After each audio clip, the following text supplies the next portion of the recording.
नागपुर में एकत्रित हुए हैं। आज परम पूज्य गुरु घासीदास बाबा जी का आशीर्वाद हम सब के ऊपर बरस रही है।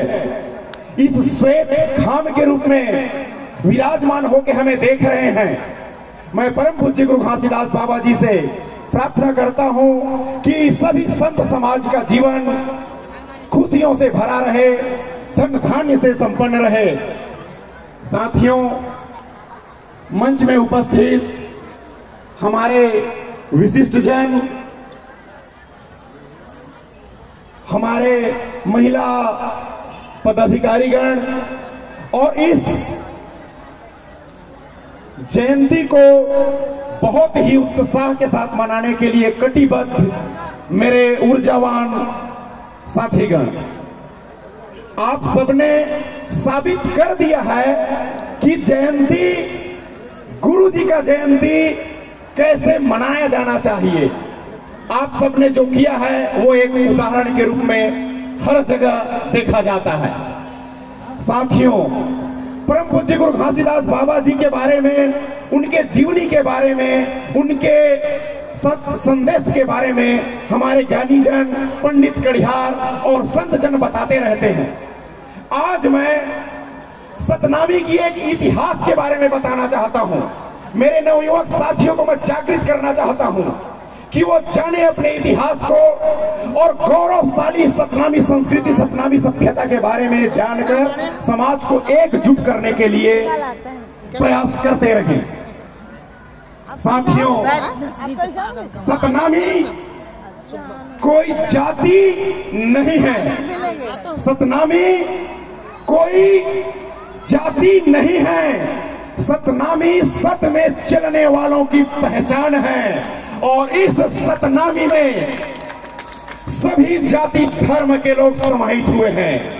जो सत्य को मान लेता है, जो सत्य के रास्ते पे चलता है, वो सतनामी बन जाता है। तो साथियों, हमें एक जानकारी प्राप्त हुई। हमारे साथी यहां बैठे हुए हैं, जिसमें सारंग जी और जनबैक्सी जी और उनके टीम बुलंदशहर के रुकनपुर ग्राम में गए थे। वहां सतनामी सम्मेलन हुआ था, अखिल भारतीय सतनामी सम्मेलन।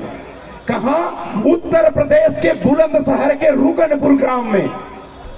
वहां साथियों, हमारे इन साथियों ने अपने आंखों से देख के आए और बताए कि वहां के ब्राह्मण सतनामी लोग अपने आप को गद्दी के हकदार परम पूज्य गुरु घासीदास जी बाबा ने जिस सतनाम को बताया है, उससे पहले के सतनाम को मानते हुए वो लोग सतनामी बने हुए हैं।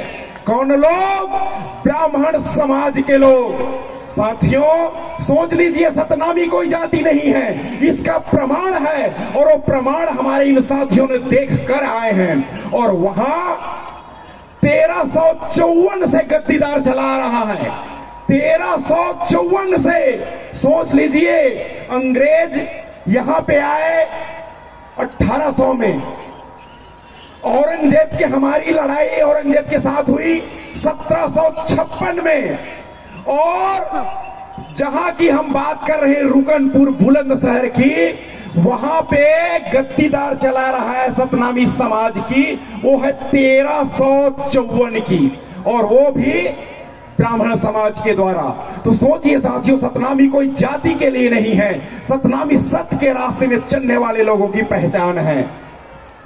साथियों, इसी बीच परम पूज्य गुरु घासीदास बाबा जी छत्तीसगढ़ में आए और इस सतनाम समाज को, जो सतनाम पहले छिपी हुई थी, जो सतनामी संस्कृति पहले छिपी हुई थी, जो पहचान छिपा हुआ था, उसको एक रूप के आकार देकर हम सब छत्तीसगढ़ वासियों को वरदान के रूप में हमें दिए। और आज उसी का ये परिणाम है कि समस्त छत्तीसगढ़ सतनाममय हो चुका है। अब तो गुरु घासीदास जी की ख्याति देश से निकल के विदेशों तक पहुंच गई है। क्यों?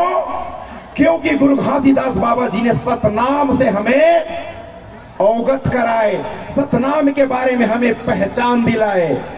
गुरु घासीदास बाबा जी का जयंती आप लोग जानते हैं, एक दिन नहीं मनाया जाता। हम लोग कहते हैं कि परम पूज्य गुरु घासीदास बाबा जी का अवतरण दिवस 18 दिसंबर को होता है।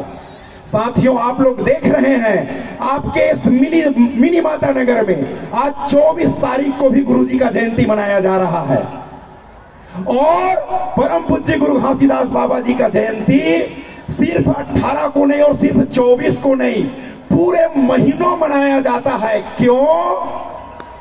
क्योंकि ऐसा जयंती किसी देवी देवता महापुरुष का नहीं मनाया जाता। गुरु जी का क्यों मनाया जाता है? गुरु जी का जयंती इसलिए मनाया जाता है क्योंकि गुरु जी ने जाति पाति का खात्मा करके मानव मानव एक समान का संदेश दिए हैं और वो संदेश का गुणगान करने के लिए कोई एक दिन, 2 दिन, 1 महीने कम पड़ जाता है समाज को, इसलिए महीनों महीनों जयंती मनाते हैं। परम पूज्य गुरु घासीदास बाबा जी हम सब के आराध्य हैं। उन्होंने बहुत सारे रास्ते बताए हैं, हमारे पंडित कड़िहार लोग बताते रहते हैं। मैं आप सबसे विनती करता हूं कि उनके बताए हुए रास्तों में, सभी रास्तों पे तो नहीं चला जा सकता, हम इंसान हैं, हमसे गलती होते रहती है, हो जाती है, लेकिन जितना हो सके गुरु जी के बताए रास्तों में चलने का हमें प्रयास करना चाहिए। गुरु जी ने जितना तपस्या हमारे लिए किया है उसके ज्ञान का नमन भजन हमें कर